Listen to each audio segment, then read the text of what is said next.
Assalamu alaikum jama'ar jihar Zamfara, sunana Ishaku Abubakar Jalingo, dan wasa Hausa.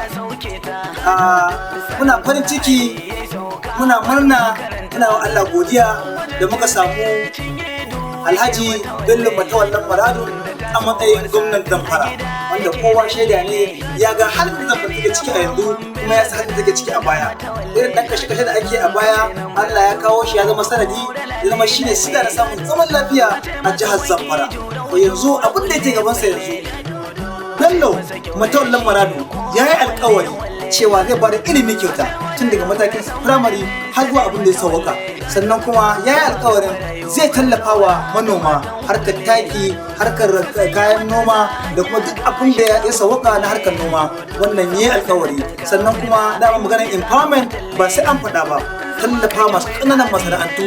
Dama tun ma kafin ya zama gwamnan Zamfara, dama kowa ya san aikinsa ne wannan.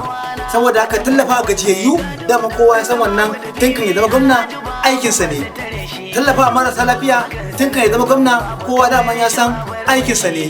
Ba matasa jari tun kan ya zama gwamna, kowa dama ya san wannan aikinsa ne. Saboda haka yanzu ba abin da ya rage mana illa mu ci gaba da masa addu'a.